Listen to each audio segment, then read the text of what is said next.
Welcome students. તો last લેક્ચરની અંદર આપણે ઓર્ડર અને ઓર્ડરની એલિમેન્ટનો જ્યારે ઓર્ડર્સ આપેલા હોય અને એની પ્રોપર્ટી કઈ રીતે હતી એ આપણે જોઈ ગયા હતા. બરાબર છે, કેવી પ્રોપર્ટી છે એના વિશે આપણે સ્ટડી કરી હતું. તો આની અંદર આપણે નેક્સ્ટ એક મોસ્ટ આઈએમપી થિયરમ છે, એ થિયરમ આજે જોવાનો છે. ઓકે, થિયરમ છે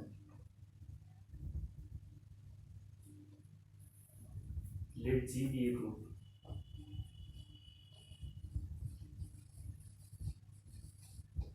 let G be a group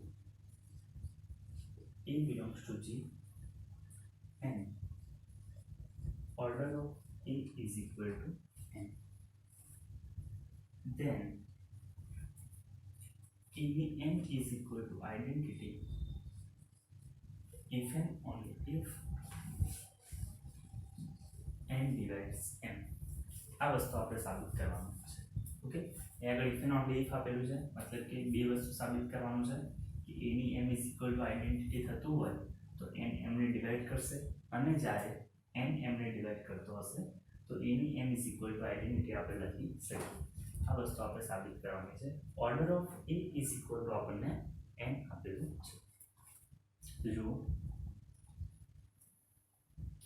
આપણને ખબર છે કે order of a is equal two n કીધું હોય તો a ની n power is equal two identity થાય. આ વસ્તુ આપણને ખબર છે.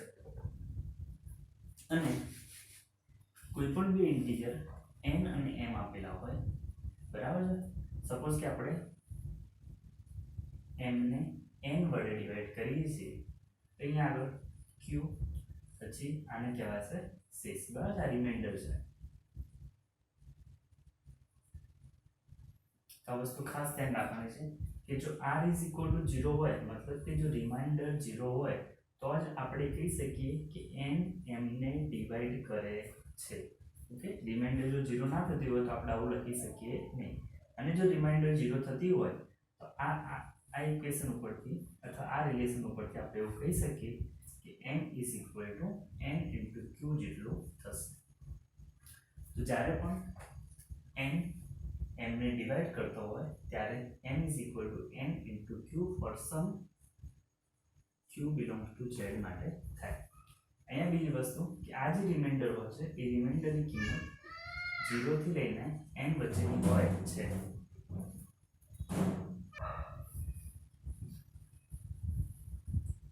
So if r is equal to 0 ત્યારે અને r ની કિંમત n અને 0 ની વચ્ચે હશે, બરાબર છે. રિમાઇન્ડર છે એ n કરતા હંમેશા નાની હશે.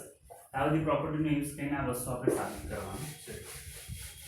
તો જો સૌપ્રથમ હું ધારી લઉં છું કે n m ને ડિવાઈડ કરે છે, બરાબર છે. અહીંયાથી અહીંયા આપણે જવાનું છે અને અહીંયાથી અહીંયા આગળ આપણે જવાનું છે. and suppose that part 1 let part 1 અને part 2 સાબિત કરતા પહેલા આપણે લખી દઈએ કે here G is a group and A belongs to G. G પોતે ગ્રુપ છે અને A ક્યાં આપેલો છે? G ની અંદર આપેલો છે. such that and given that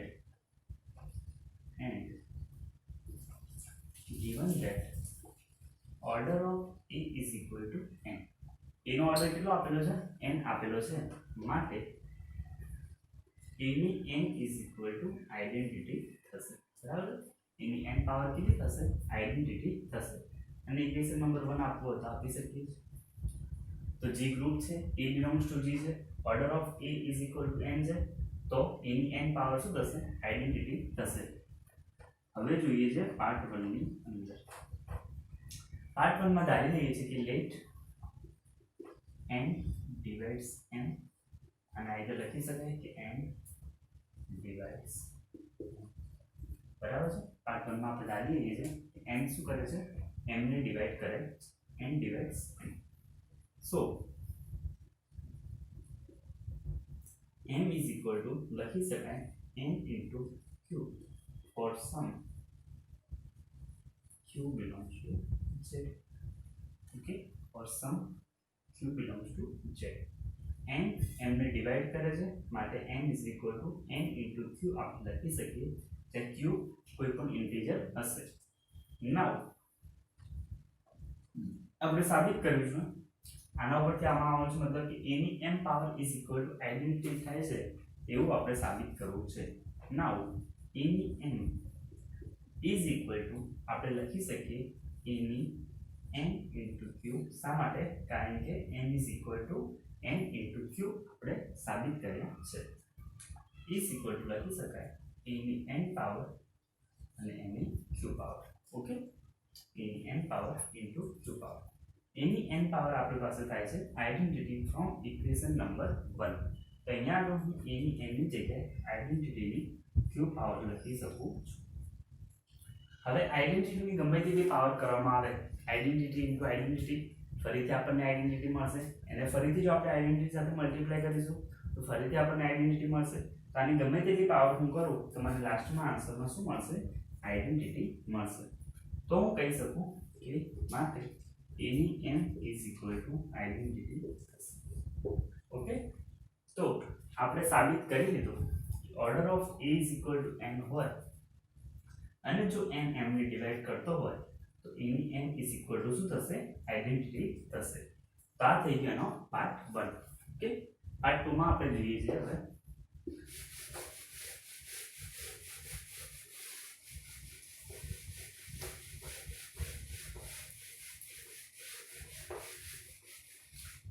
part 2.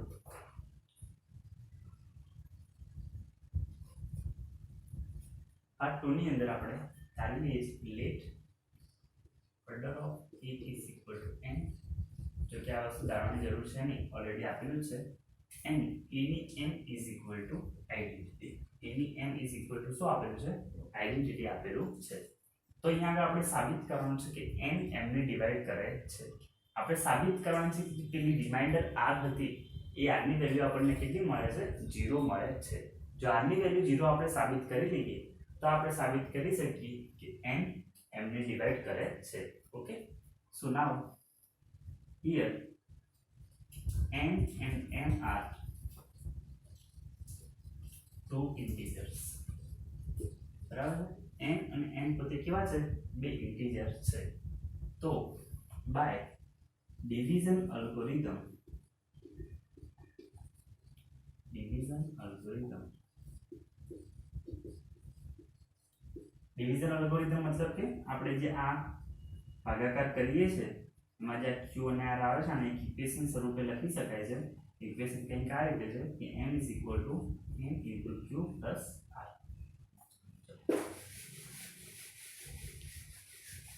By division algorithm, m can be written as n * q + r, where 0 is less than r is less than n. બરાબર છે? n = n * q + r ના સ્વરૂપમાં આપણે લખી શકીએ કોઈ પણ ડિવિઝન અલ્ગોરિધમ કોઈ પણ બે નંબર n અને m ઉપર એપ્લાય કરીએ ત્યારે જે r ની કિંમત શું હશે? n કરતા સ્ટ્રિક્ટલી લેસ ધેન છે, ઇક્વલ ક્યારે પણ થશે નહીં. અને r ની કિંમત 0 થઈ શકે છે અને n ની વચ્ચે 0 અને n ની વચ્ચેની કિંમત હોઈ શકે છે. ઓકે, તો n = n q + r આપણે લખી શકીએ. નાઉ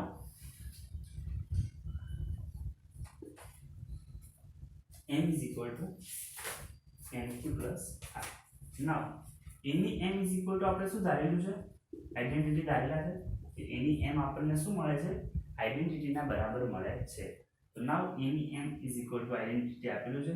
m ની કિંમત આપણે પુટ કરીશું અહીંયા આગળથી nq + r. Okay, nq + r શું થશે? આઇડેન્ટિટી થશે. માટે a ની nq * a ની r આઇડેન્ટિટી. બરાબર છે? અહીંયા આગળ a ની nq + r છે અને આપણે a ની nq * a ની r આઇડેન્ટિટી લખી શકીએ. ચલો, a ની n ની q પાવર * a ની r આઇડેન્ટિટી. અહીંયા આગળ a ની n ની જગ્યાએ આપણે લખી શકીએ છીએ કે આઇડેન્ટિટી, કારણ કે ઓર્ડર ઓફ a = n છે અને ઇક્વેશન નંબર 1 પ્રમાણે પણ એની n ની કિંમત કેટલી થશે આઈડેન્ટિટી થશે અને q power into any r is equal to identity આપણને ખબર છે કે આની કિંમત કેટલી મળશે આપણને આઈડેન્ટિટી મળશે એની r is equal to identity હવે આઈડેન્ટિટીને કોઈ પણ એલિમેન્ટ વડે મલ્ટીપ્લાય કરવામાં આવે તો એ એલિમેન્ટ આપણને પાછો મળે છે તો અહીંયા આગળ એની r is equal to identity આપણને મળશે અહીંયા આગળ એક રિલેશન મળે છે કે એની r ઇઝ ઇક્વલ ટુ શું થાય છે આઈડેન્ટિટી થાય છે તો અહીંયા આગળ આપણે સ્ટોપ કરી દે આ કેલ્ક્યુલેશન ઓકે ચલો ફરીથી આપણે એની n is equal to identity ધારેલું હતું બરાબર છે m ની જગ્યાએ nq r મૂક્યા હતા તો એની nq any r is equal to identity મળે છે અહીંયા આગળ એની n ની q power r is equal to identity e બરાબર છે આની વેલ્યુ e મળે છે તો એની q power any r is equal to identity e any r is equal to identity અને એની r is equal to identity આપણને મળશે નાઉ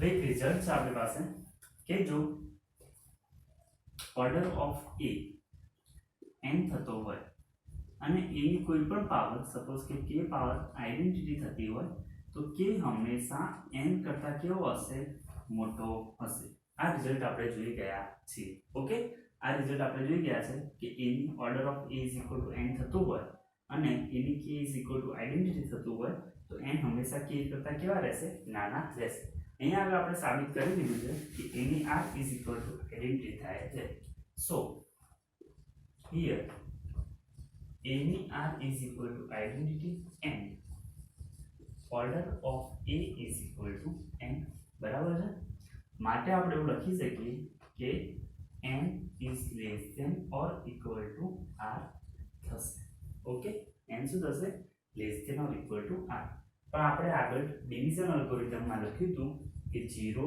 is less than r is less than n છે બરાબર તો બટ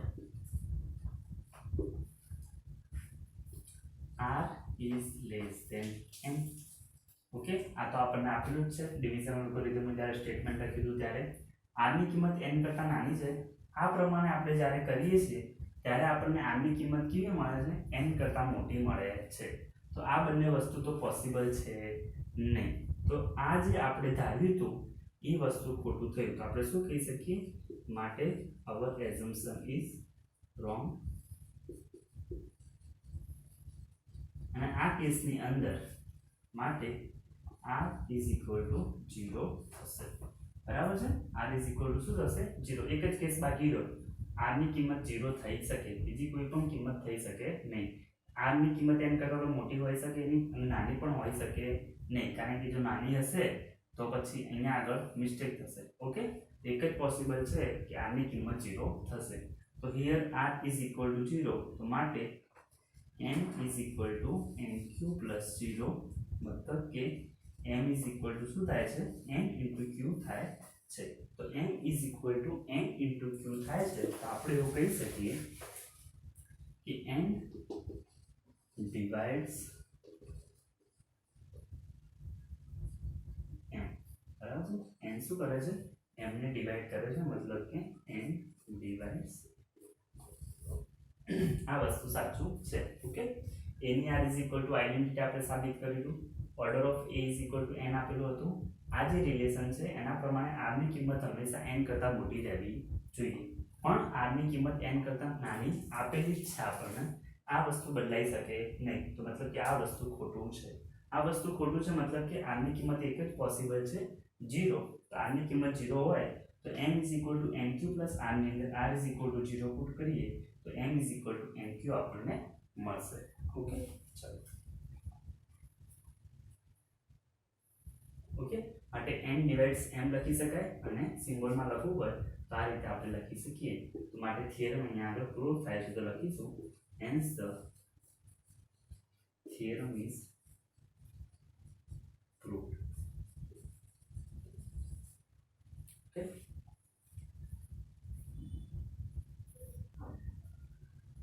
चलो હવે નેક્સ્ટ થિયરમ જોઈએ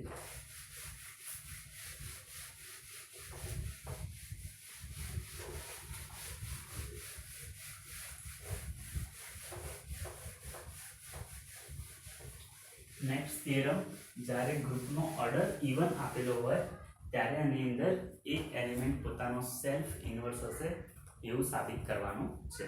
okay, તો ઇવન ઓર્ડરના ગ્રુપ બરાબર છે, જે બે ઓર્ડરના ગ્રુપ છે, 4 ઓર્ડર, 6 ઓર્ડર, 8, 10, 12, આ બધા ગ્રુપ જે છે એને ઇવન ઓર્ડરના ગ્રુપ કહેવામાં આવે છે. તો આ ગ્રુપની અંદર એક લાક્ષણિકતા હોય છે કે આની અંદર ઓછામાં ઓછા એક એલિમેન્ટ એવો હોય છે જે પોતાનો સેલ્ફ ઇન્વર્સ હોય છે. સેલ્ફ ઇન્વર્સ મતલબ કે a અને a ઇન્વર્સ બંને કેવા થશે? ઇક્વલ થશે. બરાબર છે. પોતાના સાથે જો પોતાને મલ્ટીપ્લાય કરવામાં આવે, a a કરવામાં આવે તો આપણને આઈડેન્ટિટી મળી જાય છે. જોઈએ આવું શા માટે થાય છે. એક્સપ્લેનેશન આપીએ. જો if થિયરમ સ્ટેટમેન્ટ લખી દો, if G is a finite group of even order, then prove that there exists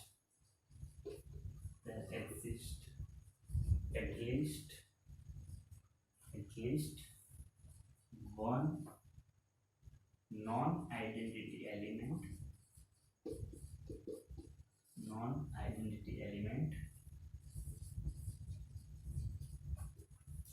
which is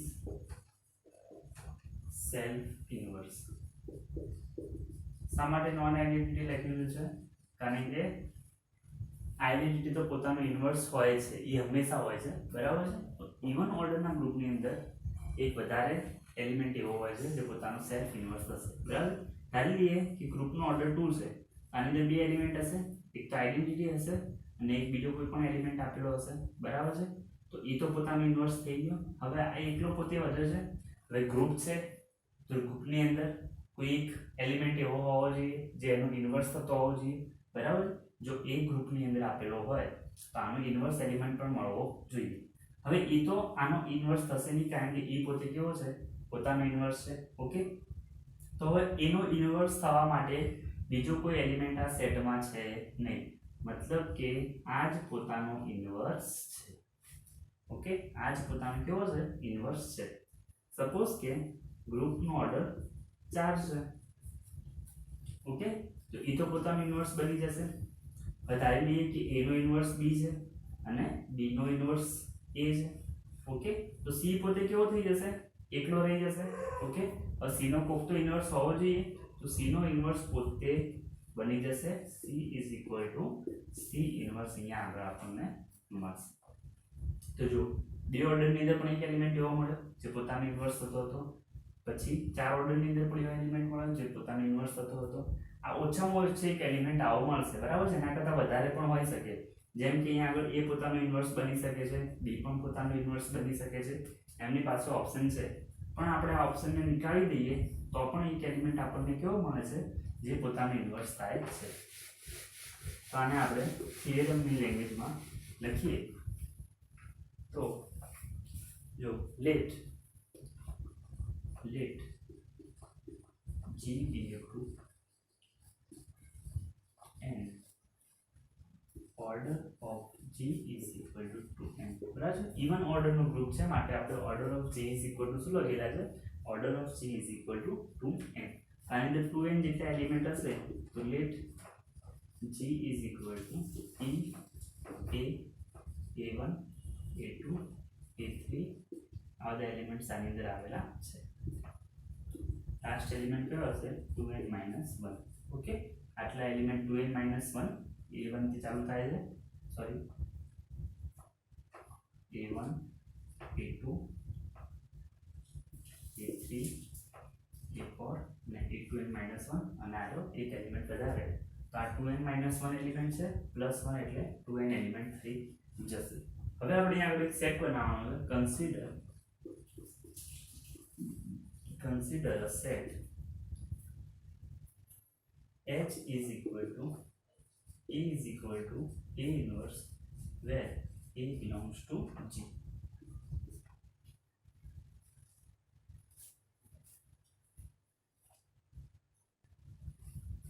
slide change છે જો a inverse such that a is not equal to a inverse બરાબર છે આપણે એક set બનાવ્યા છે એ સેટની અંદર કેવા એલિમેન્ટ છે a અને a ઇન્વર્સ આવે છે જો a અને a ઇન્વર્સ બંને ઇક્વલ ના હોય ત્યારે તો આની અંદર હંમેશા પેરમાં એલિમેન્ટ આવશે સપોઝ કે a આવ્યો અને a એના ઇન્વર્સ બરાબર નથી તો a ઇન્વર્સ માં આની અંદર આવશે ઓકે b સપોઝ કે આવ્યો તો b અને b ઇન્વર્સ ઇક્વલ નહીં હોય તો b અને b ઇન્વર્સ બે એલિમેન્ટ આવશે તો 2 હતા 2 4 થયા હવે જો કોઈ એલિમેન્ટ આવશે તો એનો ઇન્વર્સ પણ આવશે બંને ઇક્વલ નહીં થતા હોય તો બરાબર છે તો c અને c ઇન્વર્સ પણ આવશે તો આ જે આખો સેટ છે એની અંદર કેવા એલિમેન્ટ હશે ઇવન નંબરના એલિમેન્ટ હશે તો consider a set h is equal to a inverse a is not equal to a inverse then h has even number of elements બરાબર છે આ સેટ ની અંદર કેટલા એલિમેન્ટ હશે ઇવન નંબરના એલિમેન્ટ હશે હવે અહીંયા આગળ આપણે e અંદર જાય છે કે નહીં h ની અંદર એ ચેક કરવું છે બરાબર છે નાઉ e does not belongs to h શા માટે કારણ કે e અને e ઇન્વર્સ બંને ઇક્વલ છે અહીંયા આગળ એવા જ એલિમેન્ટ જાય જે પોતાના ઇન્વર્સ કરતા અલગ હોય તો e અને e ઇન્વર્સ બંને અલગ હોવાથી e h ની અંદર જશે નહીં ઓકે તો e h માં નહીં જાય ઓકે તો જો h ની અંદર ઇવન નંબરના એલિમેન્ટ છે e h માં જતો છે નહીં તો h ની અંદર મેક્સિમમ કેટલા એલિમેન્ટ આવી શકે એ આપણે ચેક કરવું છે તો 2n ની પહેલા જે આવતો હોય એવો ઇવન નંબર કયો છે તો 2n - 2 કારણ કે 2n - 1 તો ઓડ નંબર થઈ જશે તો 2n - 2 ઇવન નંબર છે તો મેક્સિમમ એલિમેન્ટ જે હશે h ની અંદર એ કેટલા હશે 2n - 2 જેટલા હશે તો આપણે એવું લખી શકીએ કે માટે maximum number of elements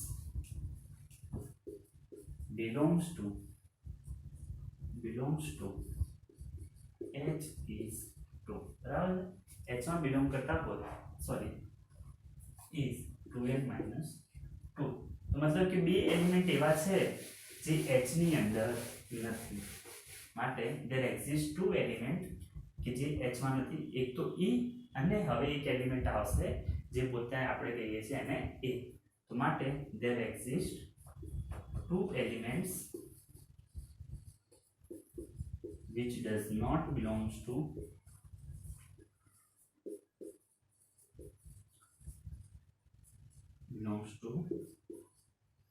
h one is identity અને બીજો એલિમેન્ટ ને આપણે ધારી લઈએ છે and let other one is one a બરાબર છે એને આપણે નામ આપી દઈએ છે એક તો a h માં હશે નહીં સિન્સ જો a h માં ના હોય મતલબ કે a અને a નું ઇન્વર્સ એકબીજાથી અલગ નથી બરાબર છે તો આનો મતલબ શું થશે a is equal to a inverse મતલબ કે આઇડેન્ટિટી સિવાયનો એક એલિમેન્ટ આપણને મળે છે જે પોતાનું ઇન્વર્સ બને છે જે પોતે સેલ્ફ ઇન્વર્સ છે ઓકે તો આટલા સુધી આજે રાખીએ છીએ નેક્સ્ટ લેક્ચરની અંદર આગળ આપણે થિયરમ જોઈશું થેન્ક યુ